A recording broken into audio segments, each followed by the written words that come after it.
Halo semuanya, kami dari kelompok 3 dengan mata kuliah ergonomi dan perancangan sistem kerja kedua. Kami dari program studi teknik industri, Fakultas Teknik Universitas Medan Raya. Kami akan mempresentasikan hasil tugas kuliah yang telah kami kerjakan.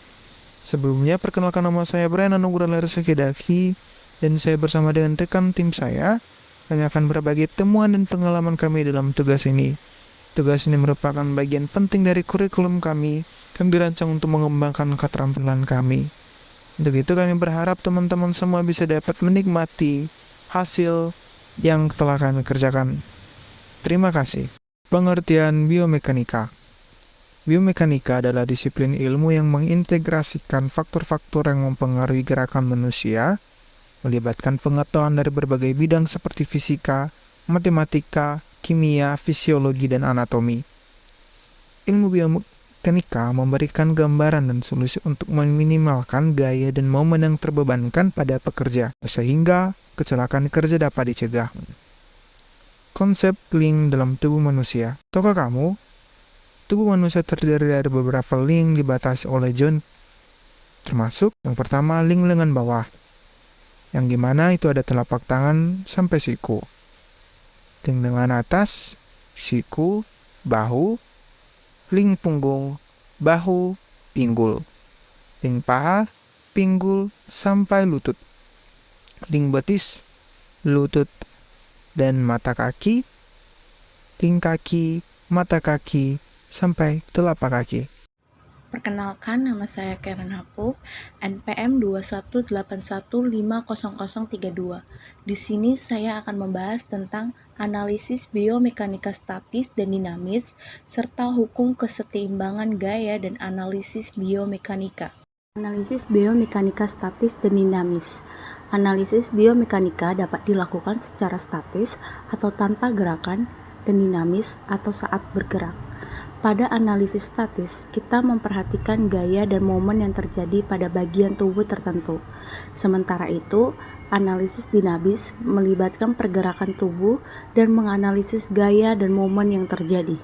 Hukum kesetimbangan gaya dan analisis biomekanika. Hukum kesetimbangan gaya. 1. Hukum kesetimbangan gaya menyatakan bahwa penjumlahan aljabar dari semua gaya yang bekerja pada suatu benda dalam keadaan kesetimbangan statis adalah 0, atau sigma F sama dengan 0. 2. Dalam kesetimbangan, gaya-gaya dibedakan menjadi arah horizontal atau sigma Fx sama dengan 0 dan arah vertikal atau sigma Fy sama dengan 0. Analisis biomekanika dan hukum kesetimbangan gaya. 1. Dalam analisis biomekanika, prinsip hukum kesetimbangan gaya digunakan untuk mengukur besarnya gaya yang bekerja pada berbagai segmen tubuh manusia.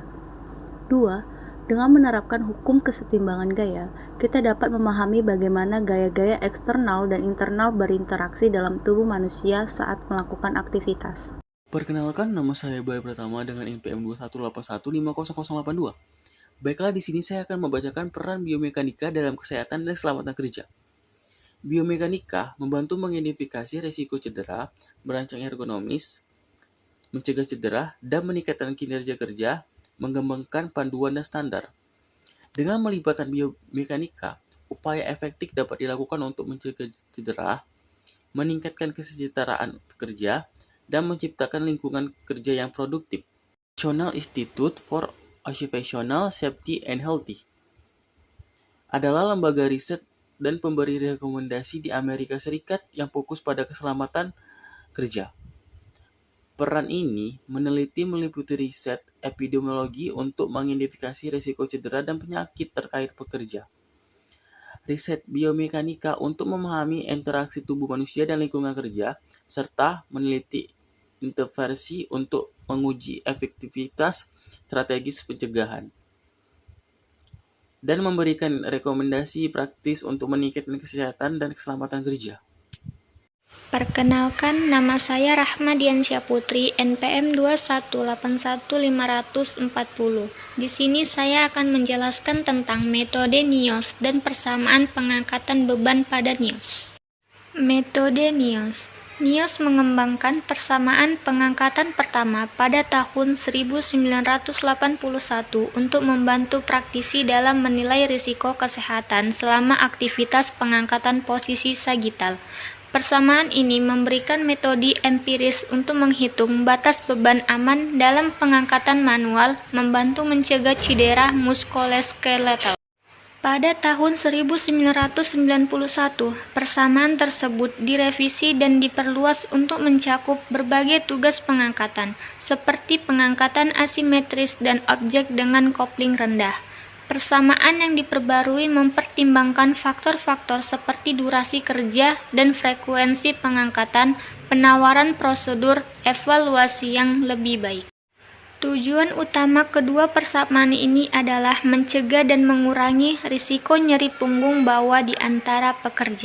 Persamaan pengangkatan NIOS ini banyak digunakan dalam kesehatan kerja, memberikan pendekatan praktis untuk mengukur risiko pengangkatan dan meningkatkan keselamatan di tempat kerja.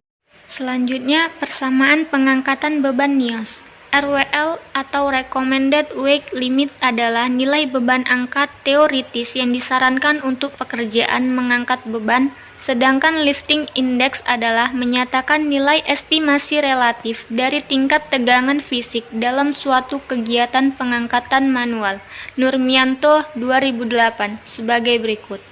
1. Mengangkat atau menurunkan beban dengan satu tangan. Kedua, mengangkat atau menurunkan lebih dari 8 jam. Ketiga, mengangkat atau menurunkan sambil duduk atau berlutut.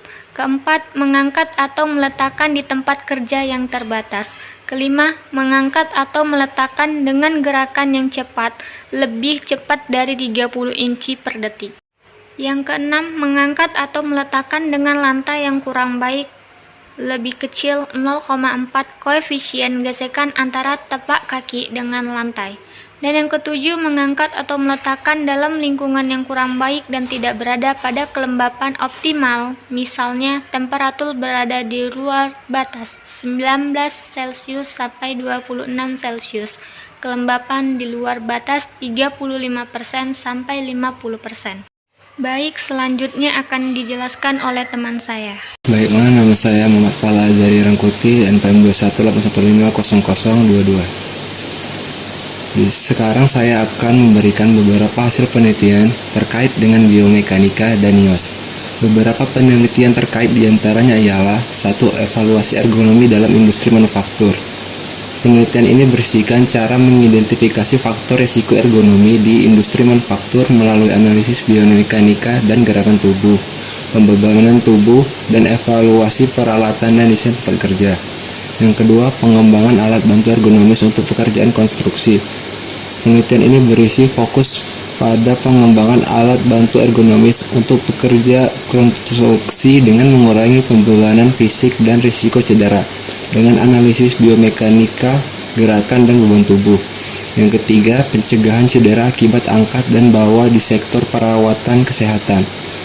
Penelitian ini berisi cara-cara menggabungkan prinsip-prinsip biomekanika dengan pekerjaan di sektor perawatan kesehatan untuk mengurangi risiko cedera muskuloskeletal pada tenaga kesehatan melalui analisis biomekanika, gerakan, angkat, dan bawa pasien. Yang keempat, evaluasi ergonomi pada pekerjaan kantor. Penelitian ini berisi cara untuk fokus pada evaluasi ergonomi di lingkungan kerja kantor, termasuk analisis biomekanika postur tubuh, penggunaan peralatan komputer, dan desain meja dan kursi guna mengidentifikasi masalah ergonomi dan memberikan rekomendasi perbaikan. Dan terakhir, penelitian penerapan prinsip biomekanika pada alat berat konstruksi.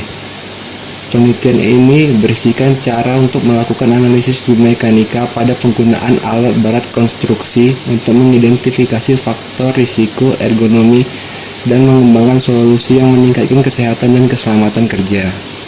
Nah, selanjutnya kesimpulan. Berdasarkan hasil pembahasan di atas, dapat ditarik kesimpulan bahwa postur kerja yang buruk dapat meningkatkan risiko cedera. Maka, pendekatan NIOS sangat diperlukan untuk mengidentifikasi postur yang buruk, karena perbaikan postur kerja sangat penting untuk keselamatan para pekerja. Jadi, diperlukannya perhatian khusus terhadap postur kerja yang ergonomis dan perlunya implementasi perbaikan alat seperti modifikasi alat bantu dan pelatihan karyawan. Baik, itulah hasil presentasi kami dari kelompok 3. Kurang dan lebihnya kami mohon maaf. Sampai jumpa di video selanjutnya. Bye-bye.